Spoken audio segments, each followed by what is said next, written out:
Welcome, professional wrestling fans from around the world watching me live right now on YouTube, X, Instagram, and Facebook. It's your boy, the SoCal Saint, the undisputed heavyweight champion of IE Sports Radio, your direct feed for all that is sports. This is your direct feed for all that is professional wrestling. Ooh, yeah! The IE Wrestling Show, brother, that's what I'm talking about here. This is where the ring legends, ring generals, giants, and superstars all come together, yeah! And we talk about the sport of kings, that is professional wrestling. New Japan Pro Wrestling, Lucha Libre, AEW, TNA, and the WWE, yeah! The Macho Man is here in place of the SoCal Saint, just for the name of it. Can you dig it? The fool can dig it out there, yeah! That was a little bit of Macho Man for you guys. It's your boy, the SoCal Saint. Woo! I missed you guys. I took a week off unintentionally. I apologize for that. But we're going to make up for it today with this brand new live episode of the IE Wrestling Show. I hope you guys are entertained and ready for this. I am so ready to talk about this past weekend's events. We had NXT Heatwave. We had WWE Money in the Bank, both live from Toronto, Canada. And we got some other things to discuss. We got some wrestling news, some new signees from the WWE. We got TNA invading WWE once again. And you know what they say. If you say his name, he will appear. Joe Hendry. We're going to talk about him in a little bit, guys. Stay tuned. But first and foremost, we got to give a big shout out to the IE Wrestling Crew, which is my loyal family members of the IE Sports Radio. Shout out to IE Sports Radio. Boom, peep the logo. Check us out on all social media platforms, X, Instagram, TikTok, right? Yeah. Facebook, Snapchat, YouTube. Check us out. Follow us. Follow me at IE Wrestling Show on TikTok, X. Follow me on Facebook if you want to check out my personal page. That's at Martin Sandoval. That's my legit name. That's my government name. And please go to our official website, iesportsradio.com. iesportsradio.com. You can join for free, or you can interact with the host of all of our awesome shows, such as myself, the host of the IE Wrestling Show. And you could also interact with the host of the Yinzer Report, my good brother, Ralph Khalees, who is in the chat room right now. Shout out to you, brother. Okay. He's asking for it. I got to give it for him real quick. We got to do a Jey Uso style. Yeet. Yeah, we going yeet. Today we going yeet. That's right.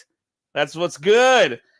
And you can also chat with the host of a multitude of IE Sports Radio shows, including The Defining Moment, which is I would say it's literally the backbone of IE Sports Radio. The host of IE Sports Radio's Defining Moment, my good brother, Larry B., one of my good friends, longtime friend here. I've talked about him many times. I'm sure he's tired of hearing me talk about him on this podcast. And after you interact and listen to some of our previous episodes, if you're just now becoming a fan of IE Sports Radio, where links to all of our past episodes and current episodes are on our official website, please check out the many platforms also that we're available on: Spotify, Apple Podcasts, Google Podcasts, iHeartRadio, Amazon Music, Audible, all that good, man. It's so many. It's crazy. There's no excuse to say that you missed an episode, because there's many ways to listen to our show, guys. Many. And right now you're listening to me live. You're watching me live and in color. You know what I'm saying? Look at that. Hit that Vogue for you. What y'all know about that in 2024? Anyway, also, if you love what we do, you want to throw some shekels our way, please go to the iesportsradio.com shop. That's right, iesportsradio.com planetjerky.com/shop, where you can buy yourself this awesome t-shirt. That's right. Check it out. Yep. The iSports Radio official logo. And it's got our official quote, your direct feed for all that is sports. We got hats. We got tank tops. All your merchandise needs. Just check it out. Throw some shekels our way and peep some merch. Check it out, guys. Also, we got to do what we got to do and tip our hats to the people that keep the lights on for iSports Radio. That is, of course, Planet Jerky, premium brisket beef jerky, and Seal the Deal wax seals. And let's give them some love, and we'll be right back with the IE Wrestling Show and your boy, the SoCal Saint. Dig it, yeah!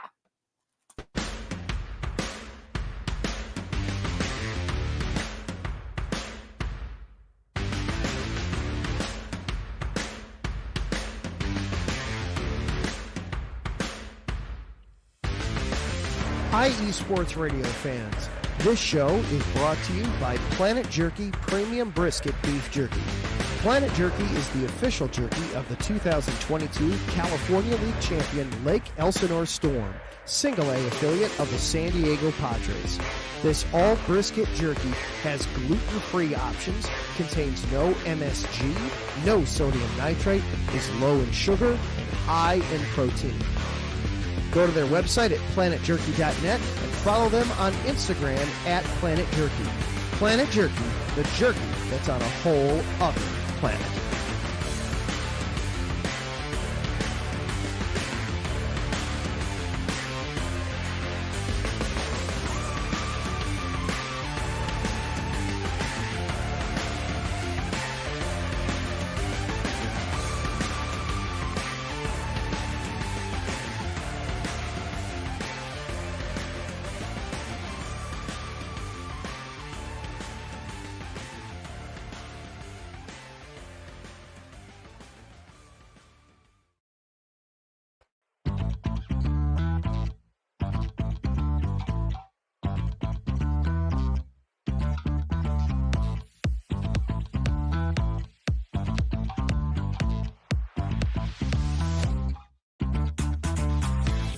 Hey there, IE Sports Radio fans. Be sure to check out our sponsor, Seal the Deal Wax Seals by Cecilia B. You just finished your very own wedding or baby shower invitations and you're looking for that extra special touch? Maybe you just wrote a letter to a relative or a friend and you want to add to their smile when they receive it. Then seal the deal with Cecilia's handmade sealing wax stamps for your invitations, letters, and gifts. You bring the deal, we'll bring the seal. You can find them on Instagram at sealthedeal_wax stamps and on Facebook, Seal the Deal Wax Seals.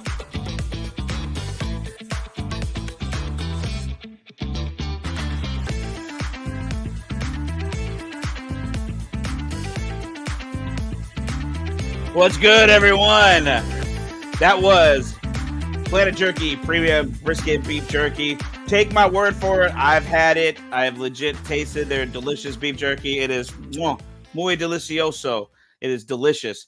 And I haven't had a chance to indulge in the Seal the Deal wax seals, but I promise I stand by this product because it is one of our longtime sponsors, and it comes from the lovely Mrs. Larry B. So you got to know that if anything comes from the family that runs the place, you know it is a product you can stand behind. So take my word for it, guys. I know Larry B very well for a very long time. He is a good brother.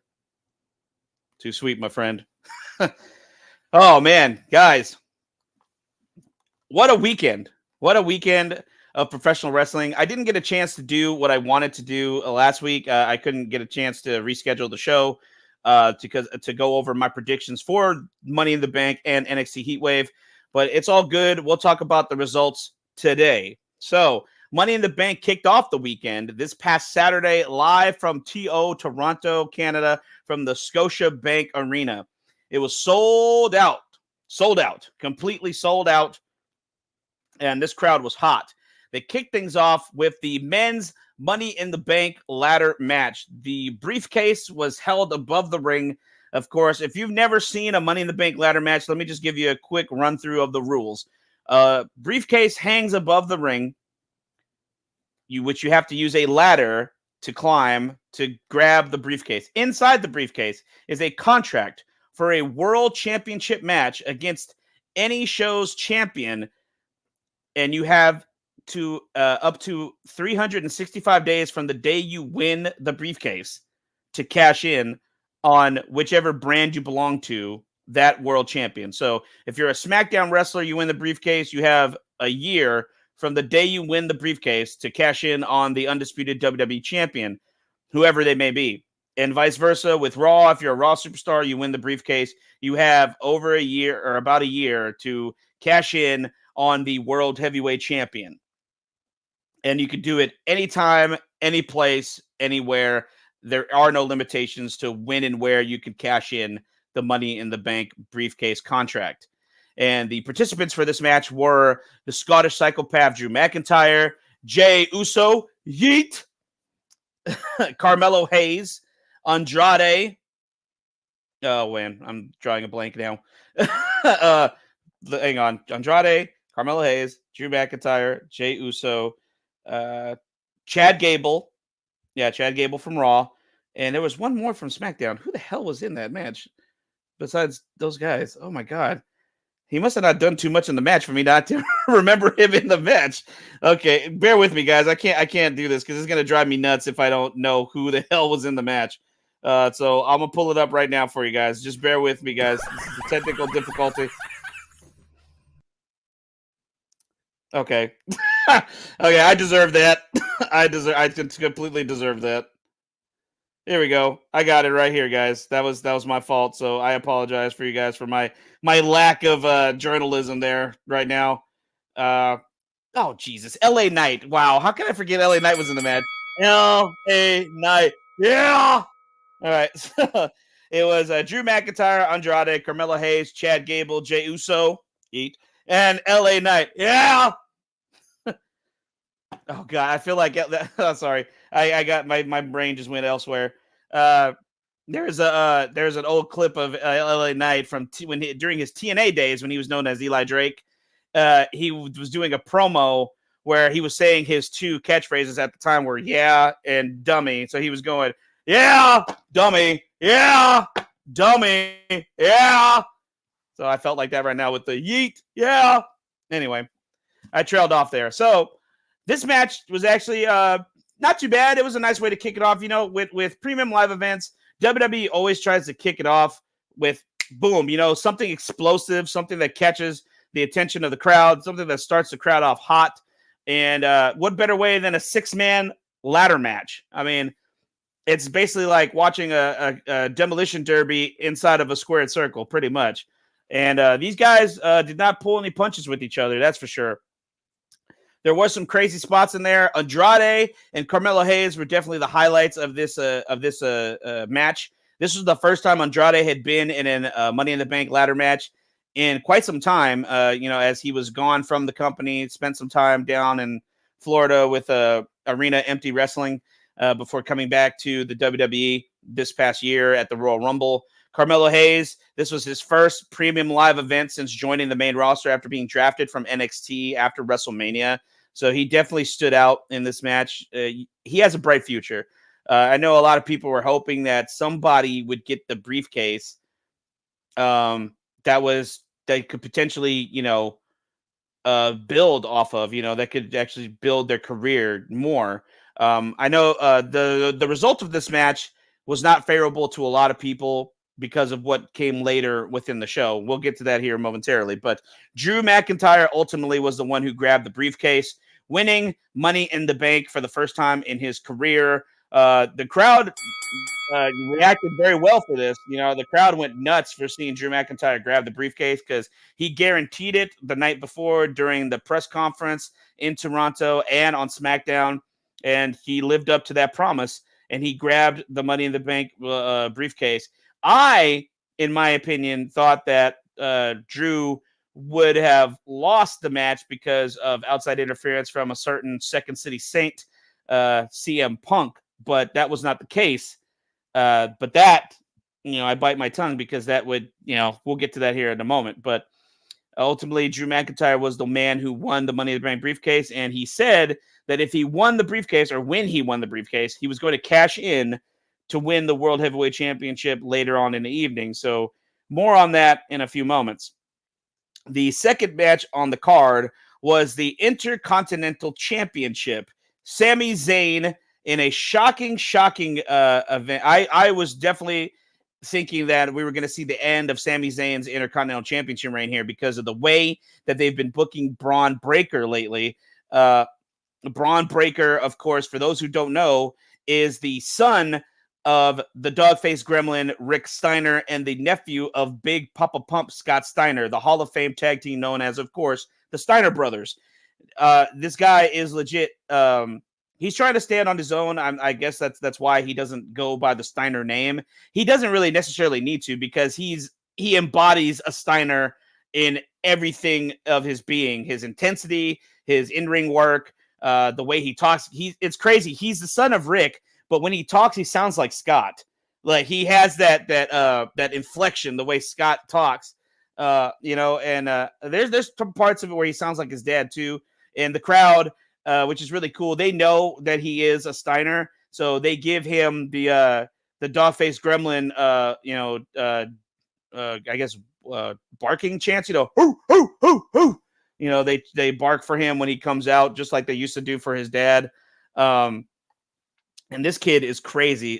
Michael Cole said this crazy statistic about Braun Breaker. When he runs the ropes, which means, going back and forth in the ring, running from one side to the other, he runs at 29.5 miles per hour from one side of the ring to the other.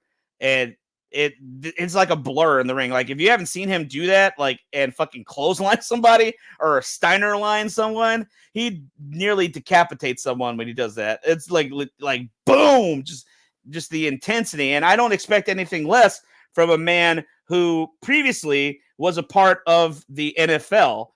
For those who don't know, I'm going to pull up his stats here.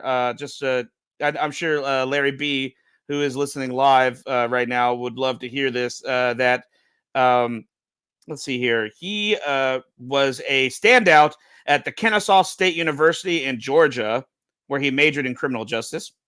And he ended up getting drafted in the NFL. Oh, no, actually, no. He did not get drafted in the NFL, but he ended up making the team after the fact, getting into the league, playing for the Baltimore Ravens as an undrafted free agent fullback until he was released from the NFL in August of 2020. So he legit did play some football for a short time before the family business came calling. And I think he's a complete natural in the ring. You know what I mean? Like, when you see his in-ring work, I think he chose the right profession after his NFL career ended. With that said, him and Sami Zayn had an actually really good match. This is probably the best match of the night, to be completely honest. These two, it was a clash in styles. The intensity, the power, the ferocity of Braun Breaker versus the calculated underdog, just fighting from the bottom up style of Sami Zayn. It was great. Sami and Braun actually meshed pretty well together. And watching this match, you could never tell. It's really crazy to see that Braun is still a rookie. Don't get me wrong. He's only been in the company since the mid or the late like fall to winter of 2020. That's when he got signed to a developmental deal with NXT after his NFL career ended. So it's 2024. Braun hasn't been, wrestling very long, but this guy is like a natural. Like, he doesn't look very green at all. He looks very well polished. He's went through the system. And it shows, he's a former NXT tag team champion, a 2-time NXT champion. So this guy has the potential to be the next breakout main event star. I legit see Braun Breaker main eventing a WrestleMania sometime down the line for sure. Sami Zayn, a veteran of professional wrestling. He's been wrestling for almost over 20 years now, damn near. Plied his trade on the indies before making it to the WWE. And these two guys wrestled like it wasn't their first time going at it with each other. there was a lot of points in this match where I legit thought that Sammy was going to lose this title because Braun was just decimating him. He was hitting him with Steiner lines. He hit him with an over-the-head belly-to-belly suplex like Scott used to do to people. I mean, he ragdolled Sammy a lot of this match, just boom, like nothing. You know what I mean? It was like it was almost like Braun was like whipping off a T-shirt. You know what I mean? Just flicked him off of him. You know what I mean? But then the end, which shocked me, but it shocked me in in the greatest way possible. Sammy somehow fighting, crawling, scraping his way to. He tried not once, not twice, but 3 times to hit his hula kick on Braun Breaker to retain the title, and the 3rd time was the charm. After I thought the match was over, when Braun hit a gorilla press power slam on Sammy, where he picked him up over his head, dropped him on his shoulders, boom. Like that should be his finisher because that's such an intense looking move. That should lay out anyone. No one should kick out of that. But somehow Sammy kicked out of the gorilla press power slam from Braun Breaker. And when Braun kind of got a little bit in his head, Sammy hit him with a T-bone suplex into the corner. Sammy goes from one end to the ring to the other. Boom! Hula kick to the face. 1, 2, 3. Sami Zayn still the Intercontinental Champion.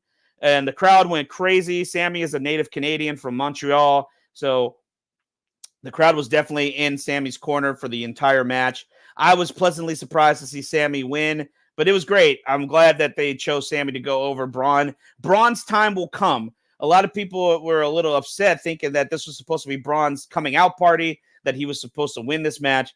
Like, let's not throw all of our eggs in a basket too soon. Let him cook a little bit. Let's let him. When he wins, trust me, it's going to be a monumental moment when it happens. Maybe it's going to happen at SummerSlam. Maybe they'll have a rematch at SummerSlam. And at this match, it'll be more decisive. Maybe Sammy will get annihilated at SummerSlam because Braun is so pissed off right now because he lost the match initially to Sammy when he thinks he should have won. So who knows? Let's just give it some time, guys. Braun will eventually become a champion. I'm almost certain of it. But let's just let it cook. Let's let it simmer, okay? They still had a great match. So we shouldn't even be like upset because it was a great match. Don't be upset because it because of the outcome, like just enjoy what it was for what it was. You know what I'm saying? Oh, whew. All right. So after that match, we had a surprise. I forgot to mention that Trish Stratus, WWE Hall of Famer Trish Stratus, was the host of the Money in the Bank Premium Live event. Native Canadian from Toronto, of course. Multiple-time WWE Women's Champion. She came out. She didn't really do much, honestly, the whole show. She came out, though, and talked about having a lot of memories in Toronto. Her first final match was in Toronto, where she defeated Lita for the WWE Women's Championship in Toronto at Unforgiven 2005, where she had her first her official retirement match. But she would bounce in and out over the years. One of those times was Monday Night Raw. It was the main event of Monday Night Raw was Santino Marella and Beth Phoenix versus Trish Stratus and a partner of her choosing. And she introduced that man that she chose as her partner, who was not announced for the event, but came, and surprised all of us watching at home and all those watching in the arena. I am, of course, talking about the who they call as the GOAT. Do I necessarily call him the GOAT? No, but I would say he's definitely the conversation. I'm talking about the doctor of thugonomics, hustle, loyalty, and respect. You can't see him. John Cena. And John Cena did something that shocked the world, and he announced that come 2025, he is retiring from professional wrestling. John Cena is 47 years of age. That was also shocking. I did not realize that there's only a 10-year difference between me and John Cena. So that makes me feel super fucking old. And because I've been watching this guy for so long now, So John Cena announced that starting next year, he will compete in his final Royal Rumble. He will compete at his final Elimination Chamber. And next year in Las Vegas at WrestleMania, that will be his final WrestleMania match. But a lot of people thought, like, damn, that's it. Like, he's done after Mania. Not necessarily. Later on, after the pay-per-view was over, at the post-show press conference, Cena clarified that statement and stated that those will be my final events of, for those events specifically. But I will be here for the long haul throughout 2025. So 2025 itself is my final year in professional wrestling.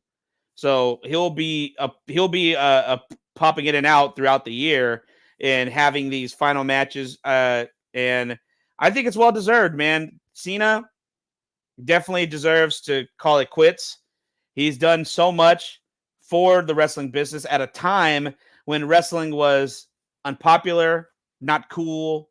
You know what I mean? Like, when you really think about it, Cena was definitely the biggest star to come out of a time when wrestling was, passe. So, you know what I mean? Because Cena wasn't around during the Attitude Era. He wasn't there for the Rocks and the Stone Colds and the NWO and all that stuff. You know what I mean? Like, Cena was not that, during that time, but Cena was one of the biggest stars to come out of that era, the Ruthless Aggression era into the TV PG era.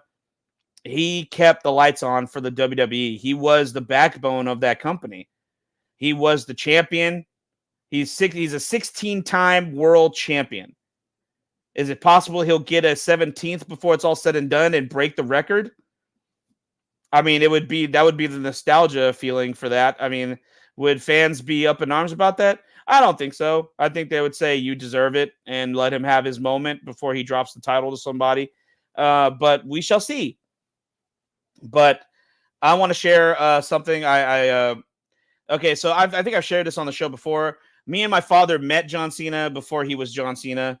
My very first wrestling event at the Arrowhead Pond in Anaheim, California. I know it's not called that anymore, but at the time, in the year 2000, 24 years ago, it was. And as we were leaving the event, this giant muscular man with a horseshoe-like hairstyle, completely shaved bald all the way around, was handing out flyers for a local wrestling event in Anaheim for UPW Ultimate Pro Wrestling. And 2 years later, on an episode of SmackDown, when Kurt Angle had an open challenge, that same man came walking out of the SmackDown stage, and I was like, Dad, look, it's that guy we saw that one time. And he said his name was John Cena. He was very vanilla, wearing red and black tights, red and black wristbands, red and black knee pads, and red and black boots. He was not the doctor of thugonomics. He was not rapping. He wasn't doing anything like that. He was just some buff guy in tights. Like, he legit was nothing. Like, he was an afterthought. He had a great first match with Kurt Angle, but after that, he didn't really do much. It wasn't until Stephanie McMahon heard him freestyling on a tour bus on one of their overseas tours that she said that you should do that on television. And John Cena has said this many times in interviews that moment saved his career because he legit knew that he was on the chopping block. Like, Vince wanted to fire him. Can you imagine? Had that not happened, John Cena would not have happened. We wouldn't be talking about him right now on this podcast if he had been let go by Vince McMahon back in 2002. But after that, the rest, they say, is history. And I've seen Cena many, many times after that. I saw him during his Doctor of Thugonomics days. Word life. This is basic thugonomics. He'd come out and freestyle, yo, yo, yo, yo. And all that, wearing throwback jerseys and just roasting the crowd or roasting his opponent. Like, that was dope. Like, I loved Cena back then. And then whenever he became the guy after he won the WWE Championship, he stopped little by little. He stopped rapping, and he was doing more and more like, goofy insults on people and whatever. And he became, it became almost like a meme. Cena wins, LOL type of thing, and people just like were shitting all over Cena. Cena sucks, you can't wrestle and all this. And I have to admit, I was one of those fans like, man, fuck you, Cena. Like, you suck. You suck. Like I ate into that. But man, when you see him live, it's a different story. Like you could do all this, like you could be negative, talk about Cena, like when you're at home watching on television. But legit, here's a story for you guys. This was in the fall of 2005. My dad bought myself, and we got my little sister to come with us, which my sister has never been a wrestling fan, but she wanted to come with us this one time, surprisingly. So it was me, my dad, and my sister, and my good buddy, who I know Larry B knows, Tony. Um, Known, I think everybody used to know him as Toothpick because he always had a toothpick in his mouth. Tony, his family, his mom, his dad, his siblings, and my other good buddy Brent, who Larry B also knows. We all went to this live event at Cal State San Bernardino, name drop in one of the colleges out in Southern California. They have this basketball arena out there that fits about like 2,800 people. Like it's very condensed, it's very small, so anywhere you sit is actually a really good seat there. But we had legit front row seats, which was a first time for me. I never had front row seats to any show before. This was a house show. The main event was John Cena versus Kurt Angle in a no disqualification, anything goes match for the WWE Championship. During this event, John Cena got flung into the crowd where we were, and Kurt Angle came after him. And these guys were legit, like, I mean, literally, like, here's this is me. I'm right here. John Cena and Kurt Angle are right here where my hand is. They were this close to me. And my sister, I always tell this story because it's so funny, her reaction. I've never seen my sister act like this because she always thought wrestling was stupid. She was like, like, yes, yes. And she grabbed Cena, and I guess she like rubbed his shoulder or something before the referee was like telling everybody to back up, everybody back up. And my sister looked at me. She's like, I'll never wash my hands again. But man, like I remember, I have to look through one of my photo albums to see if I could pull it up and show it here on the show one day. But I have this awesome photo that I took before the referee got in my way of John Cena stopping Kurt Angle from hitting him and legit punching Kurt Angle in the face. And they're like this close to me, like boom, like right in front of my face. I could literally touch them.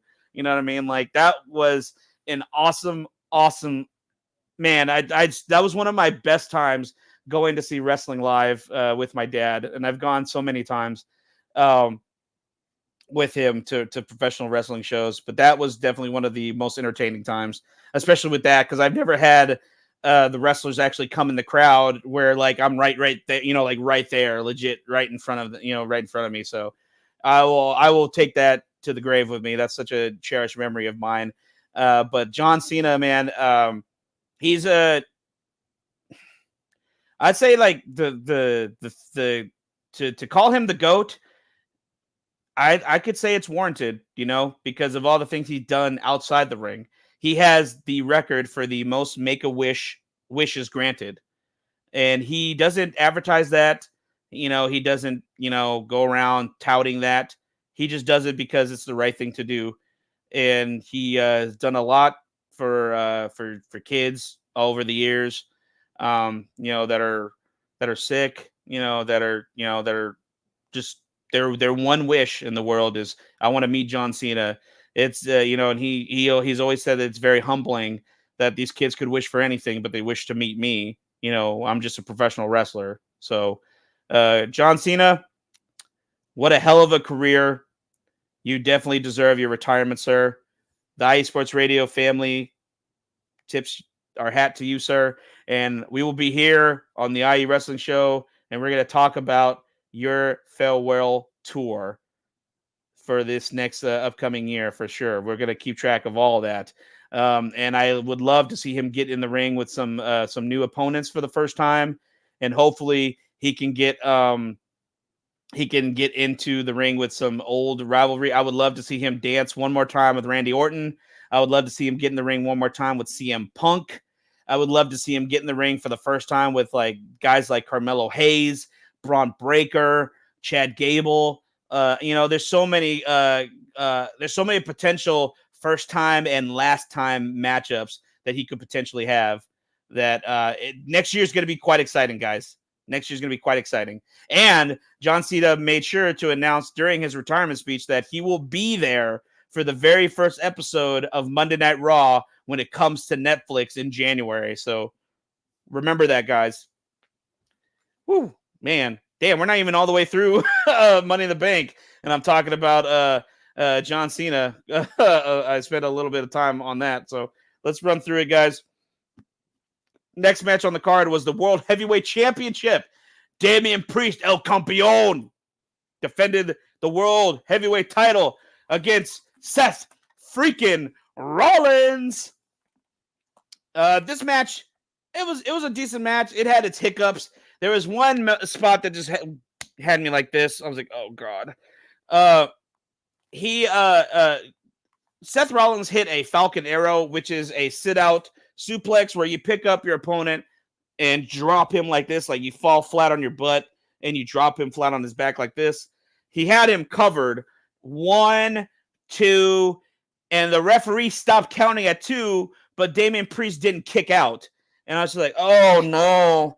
And this looked so bad. And the camera was like right there, like on him, just like, you know what I mean? Like camera was right there. And it didn't like, the commentators tried to explain it away. Like Corey Graves was on commentary, like the referee had the best, he had the best view. Maybe, Priest kicked out where we couldn't see. Like, come on now. Like, okay. He tried to explain it away. It was a bad botch. Everybody has a bad botch. That was definitely one of the worst. I don't know. Poor Damian Priest, man. Last month at Clash of the Castle, he gets stuck in the ropes. When he tries to jump over the ropes, he gets stuck. He gets tied up in the ropes with his ankle. This time at Money in the Bank, he forgets to kick out. Like, what the fuck is going on? This poor guy. You know what I mean? But this led to you hear the chime of the sword being unsheathed, and then the music of Drew McIntyre hits, and here he comes on a mission with his Money in the Bank briefcase. He gives the briefcase to the referee, and Samantha Irvin announces, like only she can, that Drew McIntyre is cashing in his Money in the Bank briefcase, and this match turns into a triple threat match. Seth Rollins is taken out of the ring. Drew McIntyre hits a Claymore kick. Boom! And then out of nowhere, CM Punk!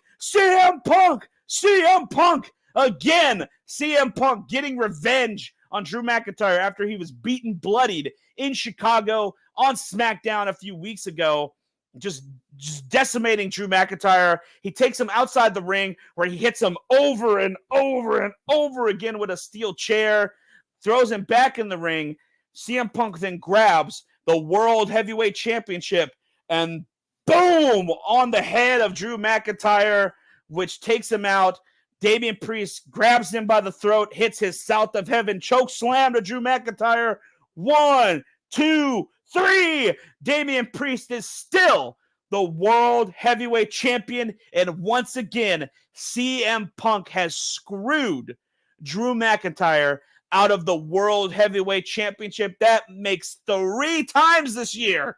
WrestleMania, Clash at the Castle, and now Money in the Bank. CM Punk and Drew McIntyre, these guys are going to beat the living hell out of each other when they finally get in the ring against one another. Oh, man. And not only that, they're planting the seeds already for CM Punk and Seth Rollins to reignite their feud, because Seth Rollins was clearly pissed off that CM Punk got involved in this match, not only costing Drew the title, but costing Seth the World Championship as well. Because there was a pre-match agreement between Priest and Seth that if Seth couldn't win the title, he can't challenge for the title any longer as long as Priest is champion. But on Monday Night Raw, the following Monday, Priest approached Seth Rollins and actually reneged on that agreement and said that whenever he gets through with his title match at SummerSlam, Seth can have a championship match once again. So Priest is kind of acting like a borderline good guy now, even though technically he's still a heel. But with that said, and the victory at Money in the Bank, it is now set in stone. The King of the Ring winner from King of the Ring this year, the King General Gunther, will challenge Damian Priest for the World Heavyweight Championship at SummerSlam. It is set in stone. It is one of only 2 matches that is now set in stone for SummerSlam. The other being the WWE Women's Championship match between Bayley and this year's Queen of the Ring, Nia Jax. So those are 2 official matches already set for SummerSlam in Cleveland. After this match, we had the Women's Money in the Bank ladder match. It's Tiffy time, baby. Tiffany Stratton is Ms. Money in the Bank. And she was definitely my pick to win this. This match also involved Io Sky, who was last year's winner. Chelsea Green. It was her first time being in the Money in the Bank ladder match. Lyra Valkyria, Naomi, and Zoe Stark. There was a crazy spot in this match where Io Sky hit a Michinoku driver on Zoe Stark off of a ladder onto another ladder that was parallel. It was like the ladder's right here, and they had another ladder like parallel to it, sitting at a 90-degree angle or 45-degree, whatever. And I actually sent that clip to Larry earlier today, and he was like, "Holy shit," because it looked nasty. Like, it looked like Zoe got pile driven on the ladder. You know what I mean? It was a nasty spot. And Chelsea Green took a really nasty spot, which actually led to Tiffany Stratton winning the match. She was about to grab the briefcase. Chelsea Green playing into this I'm afraid of heights thing. And so it took her almost the entire match for her to finally climb on the ladder. She was about to reach for the briefcase, and here comes Tiffany to push over the ladder, and Chelsea goes out of the ring through 2 tables. A huge spot. I mean, she had to be up at least 10, 15 feet, crashing from the ring through 2 tables. Tiffany Stratton sets the ladder back up, climbs up the ladder, grabs the Ms. Money in the Bank briefcase. Tiffany Stratton has a chance to cash in the Money in the Bank briefcase within a year on the WWE Women's Champion at any time or place. And the main event, which I did not expect this to be the main event. I thought the world title was going to end up being the main event, but surprisingly not. 6-man tag team match. The Bloodline, Solo Sikoa, Jacob Fatu, and Tama Tonga with Tonga Loa in their corner defeated the undisputed WWE champion, the American Nightmare, Cody Rhodes, Randy Orton, and Kevin Owens. And surprisingly, Solo Sikoa defeated Cody Rhodes. He pinned Cody to win this match clean. No bullshit, no funny business. He hit the Samoan spike, boom, right into the throat of Cody Rhodes. 1, 2, 3, and Solo Sikoa, the self-proclaimed new tribal chief, the new head of the table, has pinned the undisputed WWE champion. This is only the 3rd time. Wait, 1, 2, 3.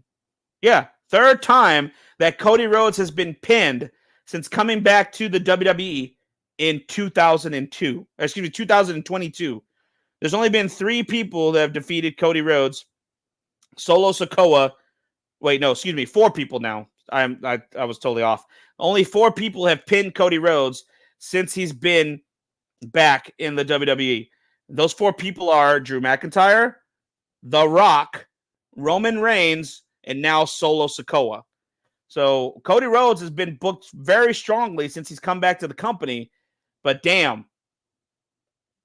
What the hell, guys? I think this is going to end up leading to a SummerSlam title match between Cody Rhodes and Solo. That's what I think. And I think you heard it here first. Expect the real head of the table to return at SummerSlam. I'm calling it right now.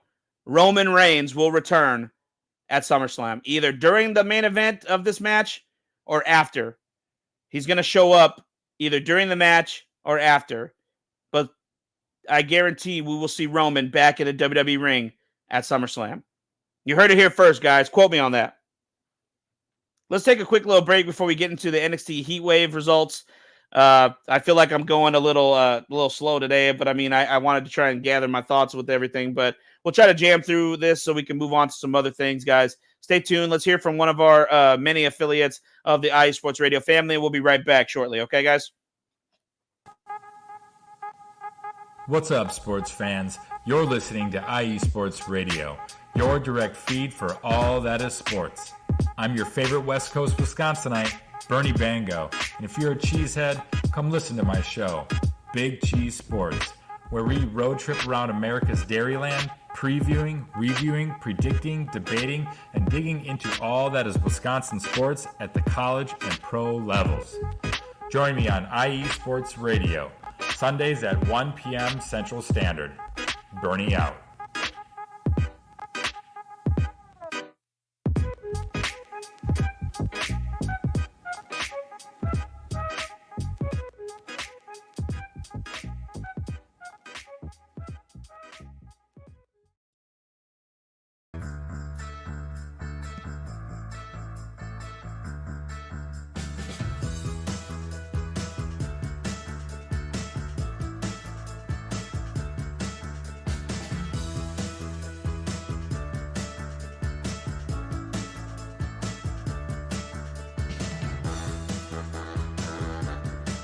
What's up, New York? This is Ricky K coming at you at the NY State of Sports, a new show here on IE Sports Radio, your direct feed for all that is sports.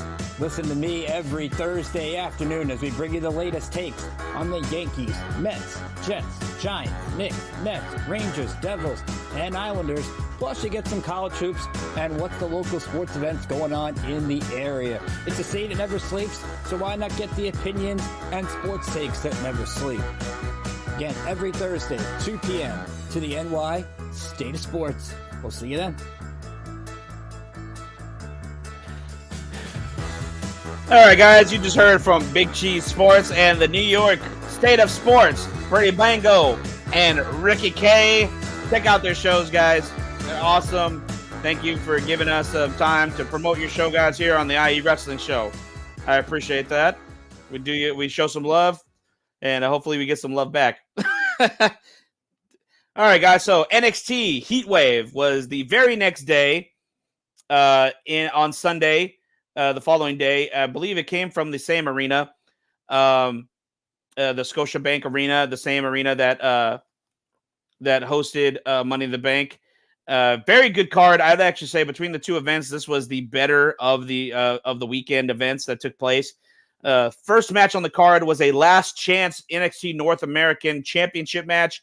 Wes Lee challenged the current NXT North American champion Oba Femi to a match. If Wes Lee could not defeat Oba to win the NXT North American title, he could no longer challenge for the NXT North American title as long as Oba Femi is still champion. And unfortunately, after a fantastic match and clash of styles between the big man Oba Femi and the high flyer Wes Lee just could not pull it through. Oba Femi retained the NXT championship, the NXT North American championship, and Wes Lee has lost his last chance at the title. And as long as Oba is champion, he can no longer challenge for the NXT North American title. I would like to see, hopefully, that Wes Lee can transition to eventually challenging to for the NXT championship as well. I would like to see Wes Lee move up in the ranks for the NXT main championship. I think that's long overdue to see him progress that way. Next match on the card, we actually had the very first NXT Women's North American Championship title defense. Kehlani Jordan, who won the NXT Women's North American Championship last pay-per-view at NXT Battleground in Vegas, challenged one of the participants, was challenged by one of the participants in that inaugural title match, Sol Ruka. And these guys had a fantastic match. What an awesome athletic match these two had. It was very reminiscent of an older match between Ricochet and Will Ospreay from New Japan Pro Wrestling back in 2017. A lot of people were comparing it to that and said this was fantastic. They loved it. The athleticism, they were flipping around. It was great. It was a great display in athletic women's wrestling. I just have to say this. Apparently, Brian Alvarez and Tuna Meltzer, Dave Meltzer didn't think so, which is funny because they criticize WWE when they do shit like this. But when AEW does this, they're all over the place, just just jizzing themselves about it. Just oh, I love this. I love AEW. They do that. Oh yeah, that's my type of wrestling. But when WWE does it, they're just like, I didn't like that. I thought that was overdone. I think there was too much gymnastics. You know what? Dave Meltzer is such a fucking shill. Thank you. Dave Meltzer is such a fucking shill for AEW. Like, dude, just come out and say that Tony Khan pays you, to just talk shit about WWE and praise everything that AEW does, because that's all you do. There's nothing that you say about WWE. He has nothing of note to say about WWE ever in a good light. But in his eyes, AEW does no wrong. So his opinion is fucking mute at this point. He is a fucking shill. He does not do or say anything of note about AEW, or excuse me, about WWE that's worth anything. It's not even worth the fucking time to watch his clips. It's ridiculous. Brian Alvarez is like a little fucking troll just sitting there like agreeing with him. Yeah, I know. Like a lot of gymnastics. It was the great gymnastic display. Like, fuck them. Fuck both of them. Those guys are fucking pricks. Next match on the card. Successful NXT Tag Team Championship title defense by Nathan Frazier and Axiom. They defeated Chase U, the team of Duke Hudson and Andre Chase. Great match between the two teams. Frazier and Axiom still the reigning defending NXT Tag Team Champions, the high-flying tag team. Hopefully these guys continue to do very well in the tag team ranks. I would love to see who they get into a feud with next. Maybe they get into a feud with OTM, or maybe Briggs and Jensen get back together, because I don't know what's been going on with Jensen, but he's been going off the rails lately. So I don't know what's going to come of that, but we shall see. Hopefully these guys are in line for another good. They need to have a really good feud instead of just challenging guys who win like a battle royal or a tag team turmoil or whatever, you know what I mean, or a tournament. I want to see them actually get into a feud with someone over these tag team titles.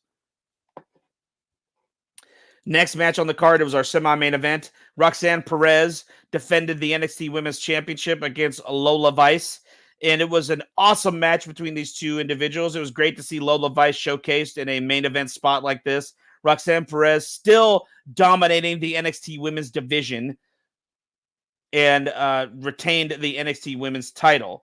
This NXT Women's division is probably the strongest it's ever been, and it's only going to get stronger, and I'll talk about that here shortly.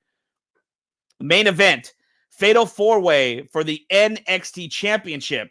Trick Williams defended the NXT Championship against Javon Evans, Sean Spears, and All Ego Ethan Page. And man, the ending of this match was definitely something I did not see coming. All Ego Ethan Page is the new NXT champion. And this is how it happened. Trick Williams hit the trick shot on Sean Spears while he was on the outside of the ring. Javon Evans was laid out by Sean Spears in the ring. Excuse me. And then Trick Williams turned around and hit the trick shot knee to the face of Ethan Page, who then collapsed on top of Javon Evans. And the referee began counting 1, 2, and before Trick Williams could break up the count, Sean Spears grabbed Trick Williams and tried to bring him outside of the ring, and then the referee's hand hit that 3, and that is how All Ego Ethan Page became the new NXT champion. Not only that, he broke a record. He broke a record by becoming the fastest, becoming the NXT champion in the fastest amount of time. He broke a record that was already that was set by former NXT champion Kevin Owens. That record has held tight for damn near almost 8 years, over 8 years now, something like that, maybe even longer. It was like in 2015, I think. Oh, damn, even longer. 16, 17, 18, 19, 20, 21, 22, 23, 24. Yeah, 9 years Kevin Owens held this record. But now All Ego Ethan Page has broken that record in 6 weeks. It only took him 6 weeks to become NXT champion. So congratulations to All Ego Ethan Page. We are now in the All Ego era of NXT. But speaking of NXT, still going on, guys. TNA has invaded NXT once again. This partnership between TNA and NXT continues. And what a fantastic Tuesday this was on NXT. Wesley came out. It looked like Wesley was going to talking about the event that happened, him losing the match against Obafemi, and it looked like Wes was going to hang up his boots. But then a very familiar theme song hit. It was the theme song to MSK, which is the tag team that Wes was a part of during the NXT 2.0 era of NXT. And it was him and a man known as Nash Carter, who actually is known by going by his real name now of Zachary Wentz, and Trey Miguel. So Zachary Wentz and Trey Miguel, the Rascals tag team from TNA, showed up on NXT, and everybody was going completely nuts because if you have followed the careers of Wesley, Zachary Wentz, and Trey Miguel, the three of them together have all collectively been known as the Rascals. And it was an awesome reunion to see all three of them together, and even better to see Zachary and Wes back together since Zachary got let go a couple years back after some stupid controversy that took place. We won't get into that. It's whatever. It's already been over and done with. He's already been fired. But it was great to see him back on WWE television, going by his actual name, and Trey Miguel along with him. And they were there to sing the praises of Wesley, told him that we miss you, man, and we want to get back together. We should get MSK back together. We should get the Rascals back together. And Wesley dropped the mic, gave them the Rascals little wave, and they embraced all three of them. So I would love to, hopefully we get to see a trios match, the Rascals back together on NXT, hopefully once again. Maybe we'll get to see Wesley show up in TNA for a spell. I'm looking forward to that. That should actually be some good stuff coming.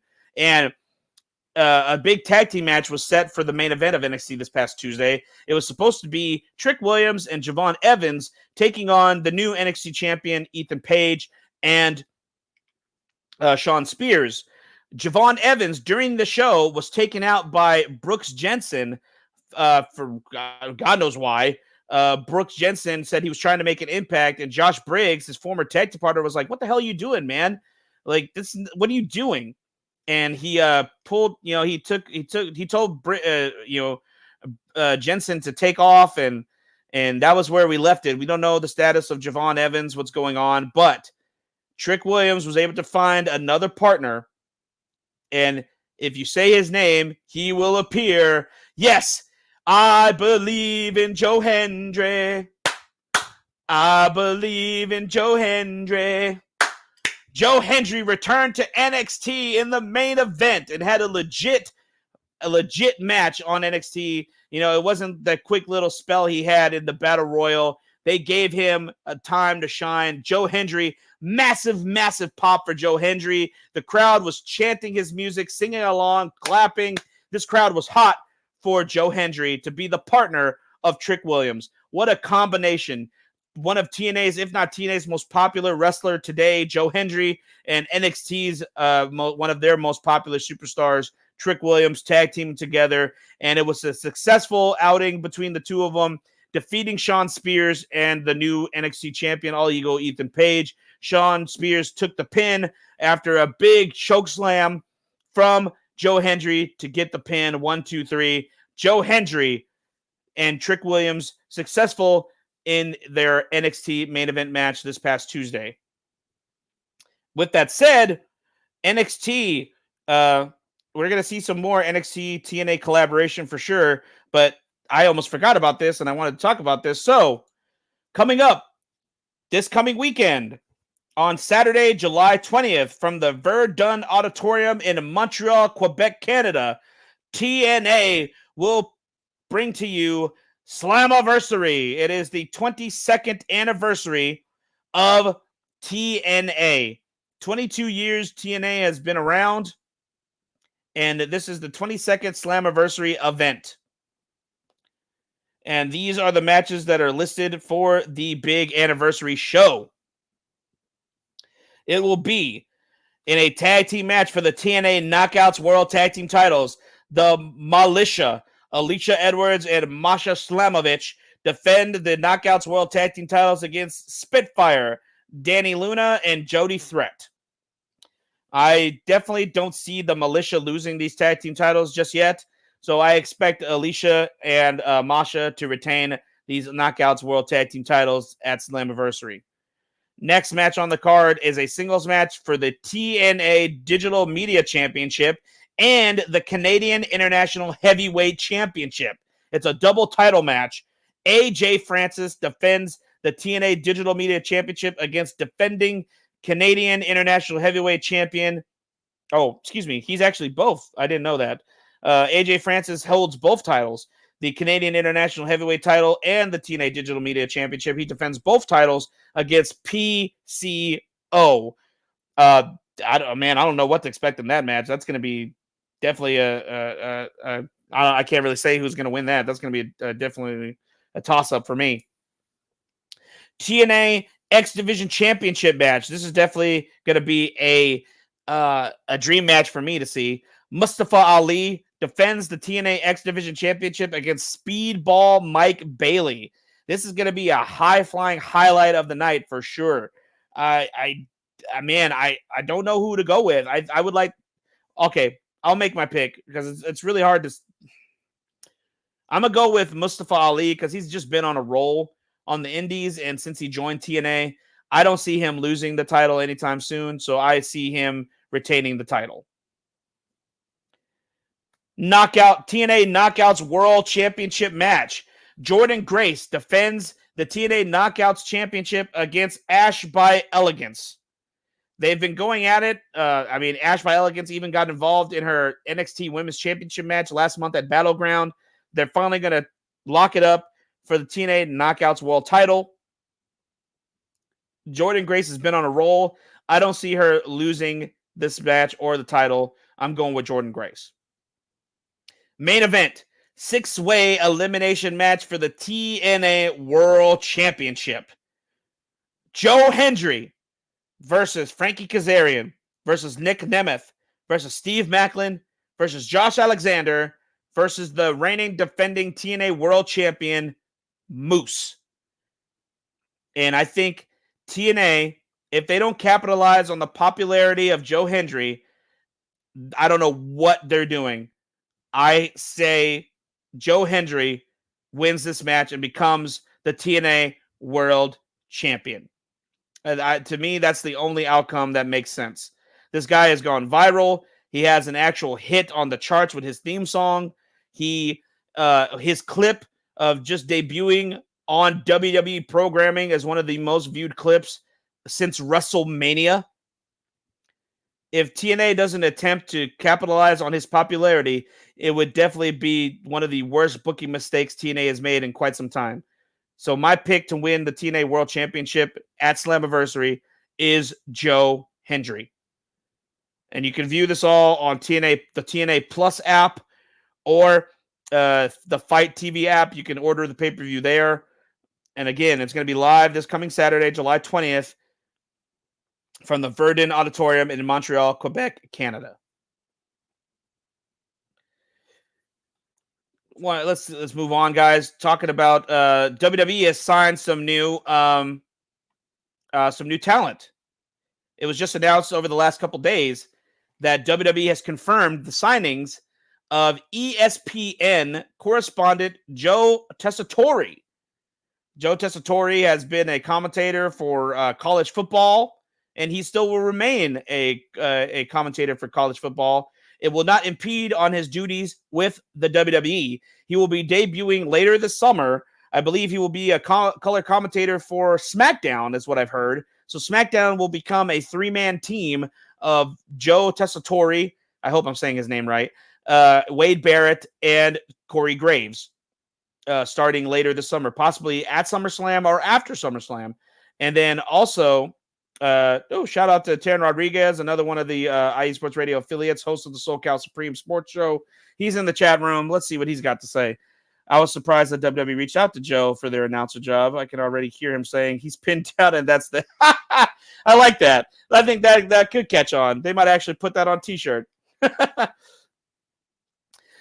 yeah, and a big move. Tessitore, is that how you say it? Well, whatever, Larry. Who asked you? Who asked you? Nobody asked you, sir. Nobody asked you. I'm sorry. I'm being a little hostile right now. I apologize. I don't like being corrected, okay? You don't correct The Rock. The Rock calls you the name. You let The Rock call you that, jabroni, okay? If I say your name is Loopy, that's what your name is, okay? You're now Loopy B. You hear that? I'm the final boss. You don't step to the final boss. You know what happens when you step to the final boss? You get a smack across your stupid face. Sorry. I let The Rock control me there. I do apologize. I don't like the way Larry's being silent now. He's not saying anything. You know why he's not saying anything? Because he doesn't want to get that smack, the taste smacked out of his mouth by The Rock. That's why. Sorry. Anyway, I'm running on fumes, guys. I worked a 12-hour shift. I slept maybe an hour and a half, and I'm still here for you guys, okay? So bear with me. But in a crazy move, okay, so get this. The other signing that WWE confirmed as of yesterday, thanks to Shawn Michaels' X account, CMLL and New Japan Pro Wrestling star Stephanie, I'm going to butcher her last name, Vakir? She's a Chilean luchadora who's been making waves over the last year and a half or so. She was a champion in New Japan and in CMLL. She was a double champion. She was a tag team champion and a singles women's champion in CMLL, who, as of Monday, signed with WWE. She was backstage at NXT Heatwave. The crazy thing about this was both AEW and WWE wanted her services. She just wrestled on AEW's pay-per-view Forbidden Door in a losing effort to Mercedes Moné. Forbidden Door was literally the week before NXT and NXT Heatwave and Money in the Bank. She was literally on AEW's pay-per-view and just said, you know what? Fuck this. I'm going to WWE. This is a shit show. That one experience was what must have been horrible for her to just be like, hey, WWE, what's up? You know what I mean? And they were just like, come on over. Let's do this. Sign on the dotted line. So, Stephanie Vakir, in a big move, has signed with the WWE. And New Japan Pro Wrestling and CMLL are not happy about it because she basically said, yeah, I'm not going to show up and lose my titles. I think I'm just going to sign with WWE and just, here you go. And they stripped her of the titles. She was supposed to show up at an event on the 13th. And she's not going to be there because of it. So, but man, what a get for the WWE. That they're already stacked women's division on NXT is getting bigger because not only that, Julia, another big star from New Japan Pro Wrestling and Stardom, she quietly signed with the WWE during WrestleMania weekend. She's yet to debut, but she will be debuting very shortly. It's already a widely known fact that she's with the WWE. And then not only that, Jordynne Grace, the current TNA Knockouts World Champion, has confirmed that her contract ends in January of next year. And you got to believe the way that WWE presented her, especially her battleground match with Roxanne Perez, she was treated like a star the entire time she was showing up on NXT. So it bears to say that WWE will be courting Jordynne Grace when her contract comes up. If not, maybe there's already like some silent agreement that, hey, when my contract's up, I'm coming to WWE, which I would be shocked if she didn't, because WWE basically rolled out the red carpet for her. So I could see Jordan Grace showing up in WWE next year during WrestleMania season. And another rumor going around for another signing that WWE has made, apparently, which was something I reported earlier this year, that the former TNA tag team champions, also these two men have both been TNA world champions at separate occasions. The Motor City Machine Guns, Alex Shelley and Chris Sabin, who were rumored to be going to AEW, that is not true. Apparently, they're going to WWE. That's the rumor that came out this week, along with this the Joe news and Stephanie news, that the Motor City Machine Guns have also signed with the WWE. I'm taking it with a grain of salt, but that would be some crazy, crazy news to hear. And it would definitely bring some much needed life to WWE's tag team division. WWE has some great tag teams, but man, to have the Motor City Machine Guns, a veteran tag team that is one of the best tag teams to never step foot in a WWE ring, would be a fantastic get for the WWE. So keep your fingers crossed and keep your eyes and ears open. Let's see what happens, guys. Let's take a short little break before we say adieu for the day, and let's hear from another couple of our affiliates here at IE Sports Radio.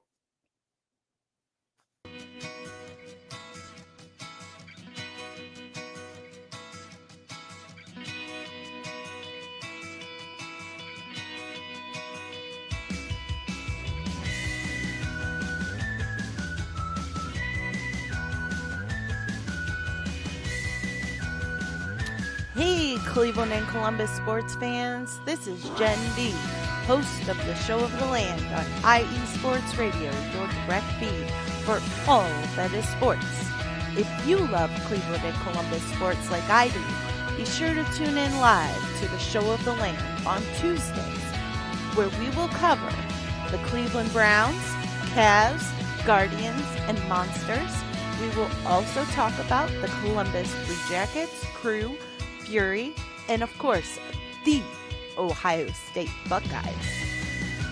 We'll also cover other colleges in the area like Akron, Kent State, Cleveland State, Mount Union, John Carroll, Baldwin Wallace, Youngstown State, among others. So like I said, if you love Cleveland and Columbus sports like I do, be sure to tune in Tuesdays to the Show of the Land with Jen B on IE Sports Radio, your direct feed for all that is sports.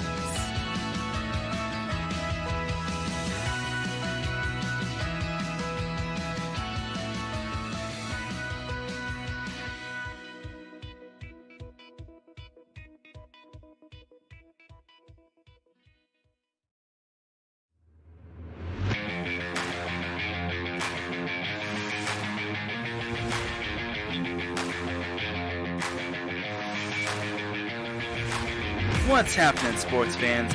Are you a fan of Southern California sports? Are you looking for a show hotter than a hot summer day in California? Then look no further than the SoCal Supreme Sports Show, where I talk about all things Southern California sports. That's right, all sports teams from Southern California. From the hard-hitting tackles of the NFL, to the killer crossovers and big three-pointers of the NBA and WNBA, to the grand slams of the MLB, to the bone-chilling goals of the NHL, and to the booming kicks of the MLS. The SoCal Supreme Sports Show has it all for you. Oh, and let us not forget about the college sports as well. So join me, Taryn Rodriguez, every week here on IE Sports Radio, your direct feed for all that is sports.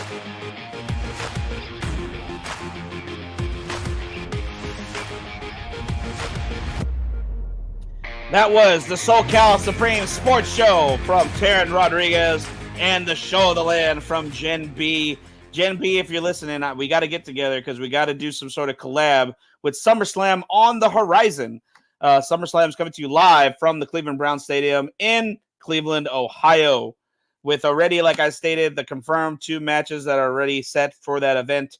The WWE Women's Championship match. The Queen of the Ring, Nia Jax, challenges Bayley for the WWE Women's Championship. And the King of the Ring, the King General Gunther, will challenge El Campeón, the World Heavyweight Champion Damian Priest, for the World Heavyweight Championship. Of course, over the next couple of weeks, we're actually going to get more events and more matches set for the card. It is the biggest party of the summer. I'm really looking forward to SummerSlam. SummerSlam is the halfway point. We're getting there, guys. I can't believe it's already going to be August. I don't know where the time has gone already. It's like I just had WrestleMania season, and I'm about to be gearing up for SummerSlam. Before you know it, Survivor Series will be here, and then before you know it, it's going to be WrestleMania season all over again. And I'm just out of my headspace on that. This past, real quick before we call it a day. Ooh, my voice cracked there. Before we call it a day, this past Monday Night Raw, after the main event, which featured Rey Mysterio and Zelina Vega going 2-on-2 in a mixed tag team match with the Women's World Champion Liv Morgan and his son Dominic Mysterio, Dirty Dom. Dirty Dom and Liv Morgan were successful in this match. Dirty Dom Mysterio defeated his father for the first time since their split, pinning his father in this tag team match after a frog splash. And you saw them celebrating. You saw Liv and Dom embracing each other. And then you saw Liv jump on Dom and pull him on top of her in a very suggestive manner. Right in the middle of the ring. And it looked like Dom was enjoying it because, I mean, who wouldn't? But, and then all of a sudden you hear, "This is my brutality!" Boom! And here comes Mommy. The return of Rhea Ripley. Mommy's back, and she is pissed. Rhea Ripley came storming to the ring. Liv looked at the entrance ramp and fucking darted out of there. She jumped over the railing. She even left her title. She didn't even grab her belt. She was just like, "Oh no, fuck this." And Dom looking like a dumbass with the head between his legs, and he was just like, and and Rhea approached him, looking at him like, "Mommy's back," like, "Oh Lord."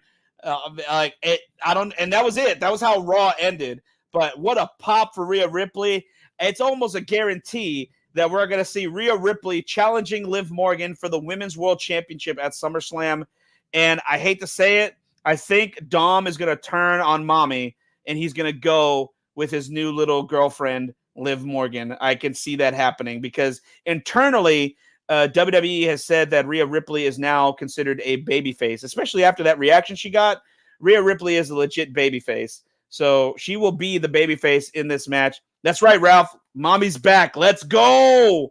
I can't wait to see Rhea get back in the ring and try to win back the title that she never lost, the title that she had to relinquish due to injury, the Women's World Championship. So that's going to be one of the big matches I could see happening at SummerSlam. Other potential matches I see happening at SummerSlam, of course, I said I could see either CM Punk and Drew McIntyre happening or CM Punk and Seth Rollins. I don't know. They might want to save that one for WrestleMania. Who knows? But it's either going to be one of the two, if not a triple threat, maybe. Who knows? I see, of course, the undisputed WWE title happening with Cody Rhodes and Solo Sikoa. And I hope I'm not wrong. I would love to see or be right that we will see the return of the tribal chief, Roman Reigns, at SummerSlam to kick off this OG bloodline versus the new bloodline feud, especially after what happened to the wise man being decimated by the bloodline, getting triple power bombed through the announce table in Madison Square Garden 2 weeks ago. Well, with that, guys, I got to say goodbye for now. I will see you guys same SoCal Saint time, same SoCal Saint channel on our correct day, hopefully, next Wednesday, our usual day, 12 p.m. Central, 1 p.m. Eastern Standard Time, 10 a.m. Pacific Standard Time. Thank you guys for tuning in live.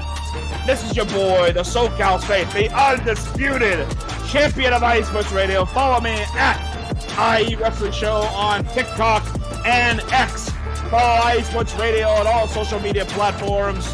X, Instagram, Facebook, TikTok. Follow us on YouTube on our IE Sports Radio YouTube page. Check out IESportsRadio.com. Show some love to our official sponsors, Planet Jerky and Seal the Deal Wax Seals. And guys, I'll see you guys next week. It's been fun. Ooh, yeah.